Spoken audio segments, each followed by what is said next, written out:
अंधकासुर का हनन भगवान शिव जी की शिक्षाप्रद कथा। प्राचीन काल से ही काशी शिव क्रीड़ा का केंद्र रहा आकार है। एक बार भगवान शिव पार्वती सहित काशी पधारे। वे कुछ दिन काशी में रुके, तत्पश्चात मंदराचल पर चले गए। मंदराचल पर शीतल मंद समीर बह रही थी। शिव बड़ी तन्मयता से प्रकृति की छटा देखने लगे। तभी एकाएक पीछे से आकर पार्वती ने परिहास पूर्वक उनके दोनों नेत्र बंद कर दिए। पार्वती के हाथों के पसीने और शिव के चेहरे के तेज से शिव के नेत्रों के कोर से पानी टपक गया और उससे एक कराल मुख, भयंकर क्रोधी, अंधा और कृष्णवर्ण का बालक पैदा हो गया। वह पैदा होते ही चिल्लाने और नाचने लगा और बार बार अपनी जीभ निकालकर डरावनी चेष्टाएं करने लगा। यह देख पार्वती भयभीत हो गईं। उन्होंने शिव से उस विकराल बालक के विषय में पूछा तो शिव ने बताया कि वह उन्हीं का पुत्र है जो नेत्रों से पानी बहकर गिरने के कारण उत्पन्न हो गया है। पार्वती ने उसके पालन पोषण का दायित्व अपनी सखी को सौंप दिया और वह बालक उनकी सखी द्वारा पोषित होने लगा। पार्वती जी ने उसका नाम अंधक रखा। इसी बीच हिरण्यकशिपु का भाई हिरण्याक्ष शिव की तपस्या में तल्लीन था। उसकी तपस्या से प्रसन्न होकर शिव प्रकट हुए और उन्होंने उससे वर मांगने को कहा। उठो पुत्र, मैं तुम्हारे तप से प्रसन्न हूँ, बोलो क्या वर मांगते हो। हिरण्याक्ष बोला, भगवन मुझे एक पुत्र की कामना है। मेरे भाई के तो 4 पुत्र हैं, किंतु मेरी पत्नी की गोद खाली है। कृपया मुझे पुत्र प्राप्ति का वरदान दे। शिव बोले, तुम्हारे भाग्य में पुत्र प्राप्ति का योग नहीं है दैत्यराज, लेकिन मैं तुम्हें अपना पुत्र दे सकता हूँ। वह अंधा है परंतु बहुत बलशाली है। भविष्य में वह महाबलवान पुरुष बनेगा। यह कहकर शिव ने अंधक को हिरण्याक्ष के हाथों में दे दिया। हिरण्याक्ष अंधक को लेकर खुशी खुशी अपने राज्य लौट गया। अंधक राजमहल में बड़ा होने लगा। तभी देवासुर संग्राम छिड़ गया और भगवान विष्णु द्वारा हिरण्याक्ष मारा गया। हिरण्याक्ष का बड़ा भाई हिरण्यकशिपु छिपकर भाग निकला। हिरण्याक्ष के मरने के बाद राजमहल में अंधक की उपेक्षा होने लगी। उसके अन्य चचेरे भाई और संगी साथी उसे चिढ़ाने लगे। इससे अंधक दुखी रहने लगा। एक दिन उसके व्यवहार से तंग आकर वह तपस्या करने निकल पड़ा और एक निर्जन वन में पहुंचकर ब्रह्मा जी की साधना में लीन हो गया। तप करते हुए उसे कई वर्ष बीत गए। उसके तप से प्रसन्न होकर ब्रह्मा जी प्रकट हुए और उससे एक ही मात्रा वर मांगने को कहा। अंधक ब्रह्मा जी के चरणों में गिरकर बोला, पितामह मुझे ऐसा वर दीजिए कि मेरा अपमान करने वाले मेरे सभी भाई मेरी दास्ता करें, मेरे दिव्य नेत्र हो जाएं, मेरी किसी के द्वारा मृत्यु न हो। यह सुनकर ब्रह्मा जी बोले, और सब तो ठीक है वत्स, तुम्हारे नेत्र दिव्य हो जाएंगे, तुम्हारे सारे भाई भी तुम्हारी दास्ता स्वीकार कर लेंगे, किंतु तुम मनुष्य हो और कालचक्र का नियम है कि कोई भी मनुष्य मृत्यु से अछूता नहीं रह सकता।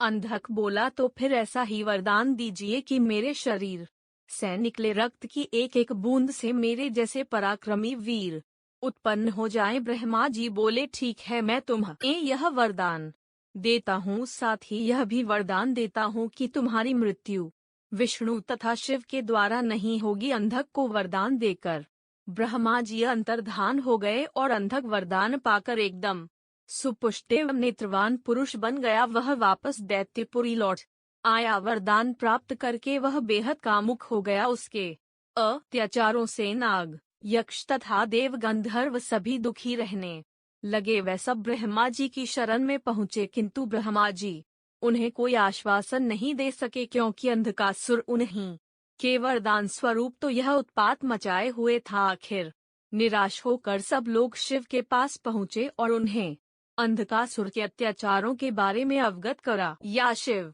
ने उन्हें आश्वस्त किया। आश्वस्त होकर वे अपने स्थानों को लौट गए।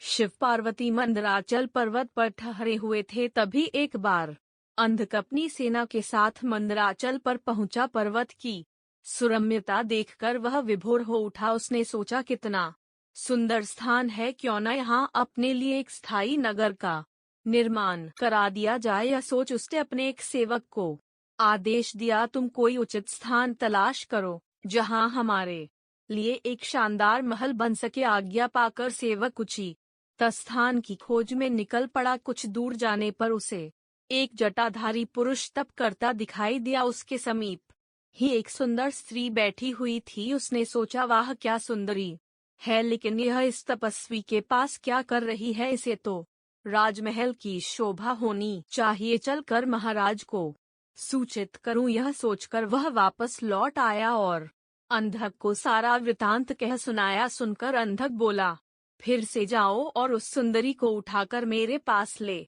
आओ और उसे साथ के तपस्वी पुरुष को कह देना कि मैं दैत्यराज अंधक का दूत हूँ और उनके लिए इस सुंदरी को ले जाना चाहता हूँ। दूत पुन उसी स्थान पर जा पहुँचा। तब तक शिव भजन पूजा से निवृत्त हो चुके थे। उसने अपने स्वामी अंधक का आदेश उन्हें कह सुनाया। सुनकर शिव ने उससे कहा, जाओ अपने महाराज से कह देना से किसी की पत्नी पर कुदृष्टि डालना बहुत ही अनुचित कार्य होता है। यह सुनकर दूत वापस लौट आया। उसने अंधक को शिव द्वारा दिया गया उत्तर सुना दिया। सुनकर अंधक गुस्से से आग बबूला हो उठा। वह अपनी सेना की एक टुकड़ी लेकर शिव पर टूट पड़ा, लेकिन शिव के गण वीरभद्र ने उन्हें मारकर भगा दिया। अंधक के सेनापति नील ने मायावी हाथी का वेश धारण किया और वह शिवगणों की ओर लपका। यह देख वीरभद्र ने तुरंत सिंह का वेश धारण कर लिया और नील का वध कर डाला। दूसरी ओर नंदी अंधक से युद्ध कर रहा था। उसने इतने प्रबल वेग से आक्रमण किया कि अंधक को जान बचाने के अलावा और कुछ न सूझ सका और वह अपनी सेना सहित भाग गया। अंधक के पराजित होकर भागने के पश्चात शिव पाशुपत नामक व्रत करने लगे। पार्वती को उन्होंने मंदराचल स्थित देवी मंदिर में भेज दिया और शिव के गण देवी के मंदिर पर पहरा देने लगे। अंधक अपनी पराजय को न भूल सका। उसने पुनः सेना एकत्र की और हमला कर दिया। घनघोर युद्ध छिड़ गया। अंधक ने नंदीश्वर को मूर्छित कर दिया। देवर्षि नारद द्वारा यह समाचार विष्णु तक पहुंचाया गया। इंद्र आदि को भी यह संदेश भेजा गया। देखते ही देखते देवों की एक विशाल सेना मंदराचल पर आ जुटी। देवों और दैत्यों में भयानक युद्ध छिड़ गया, लेकिन दैत्यों की प्रबल मार के आगे देवताओं की हार होने लगी। उनके पैर उखड़ने लगे। अंधक ने एक बार फिर शिव के पास संदेश भिजवाया कि उस स्त्री को मुझे सौंप दो और अपनी जान बचा लो, अन्यथा शीघ्र ही अन्य देवों के साथ साथ तुम्हें भी यमलोक पहुंचना पड़ेगा। यह संदेश सुनकर शिव के नेत्र जल उठे। उन्होंने हुंकार भरते हुए अपना त्रिशूल उठा लिया। तभी घबराया हुआ नंदी वहां पहुंचा और शिव से बोला, प्रभु दैत्य सेना बहुत ही प्रबल है, हमारे समस्त गण मारे गए। देवत आकार मैदान छोड़कर भाग निकले हैं, मैं किसी तरह जान बचा कर आया हूँ। शिव बोले, धैर्य रखो नंदीश्वर, अब उस दैत्य का अंत समय आ पहुँचा है, मैं स्वयं युद्ध भूमि में चलता हूँ। यह कहकर शिव युद्ध भूमि में पहुँचे और अंधक से भिड़ गए। भयानक युद्ध छिड़ गया। भगवान शिव लगातार अंधक के बाणों से अपना बचाव करते हुए त्रिशूल से प्रहार करते रहे, किंतु उनका हर प्रयत्न विफल हो रहा था। जैसे ही अंधक का कोई अंग घायल होता, उससे रक्त निकलता और उस रक्त से उस जैसे ही अनेक दैत्य पैदा हो जाते थे। उधर शुक्राचार्य अपनी संजीवनी विद्या के बल पर मरे हुए दैत्यों को पुनजीवित कर देते थे। फलस्वरूप शिव के चारों ओर दैत्यों की एक विशाल सेना खड़ी हो गई। शिव ने अपने गणों को आदेश दिया कि शुक्राचार्य को बांधकर यहाँ ले आएं, ताकि वे दैत्यों को पुनजीवित न कर सकें। गण शुक्राचार्य को बांधकर ले आए और उन्हें शिव के सम्मुख खड़ा कर दिया। फिर भगवान शिव ने विराट रूप धारण कर लिया। उनका मुंह खुला और देखते ही देखते उन्होंने शुक्राचार्य को निगल लिया। इससे शिवगणों का उत्साह दुगुना हो गया। उन्होंने दुगुने जोश से दैत्यों का संहार करना आरंभ कर दिया। दैत्य सेना में भगदड़ मच गई और शीघ्र ही सारी सेना मैदान छोड़कर भाग निकली। अकेला अंधक भगवान शिव के सम्मुख डटा रहा। शिव और अंधक में भयानक युद्ध छिड़ गया। अंधक को अपने पर भारी पड़ता देख भगवान शिव ने अपने मुख से एक महाज्वाला उत्पन्न की। वह योगेश्वरी थी। माता महाकाली ने रक्तपान करना आरंभ कर दिया। शिव त्रिशूल चलाते अंधक के शरीर से रक्त फूटता और माता काली रक्त को जमीन पर गिरने से पहले ही पान कर जाती, इससे अंधक बलहीन हो गया। उसके कदम लड़खड़ाने लगे। भगवान शिव ने उसके हृदय को निशाना बनाकर त्रिशूल चलाया और अंधक का हृदय भेद दिया। साथ ही उसे त्रिशूल के ऊपर टांग दिया। अंधक के गिरते रक्त को नीचे खड़ी काली सहित सभी योगिनियां जमीन पर गिरने से पहले ही अपने विशाल मुख में लुप्त करना लगीं।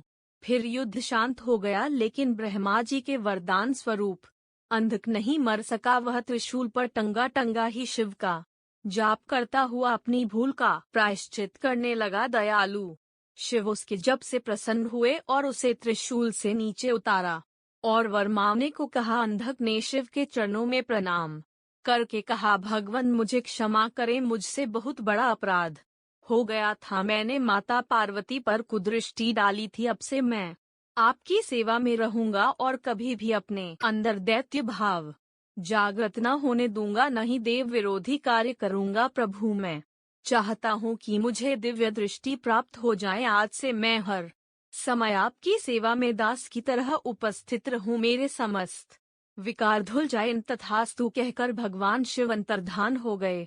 त्रिपुरारी रुद्र की कृपा से भूमंडल पर एक बार फिर से धर्म ध्वजा फहराने लगी। एक बार फिर वैदिक धर्म का पालन होने लगा। जगह जगह यज्ञ हवन होने लगे। वातावरण में फिर मंत्र गूंजने लगे।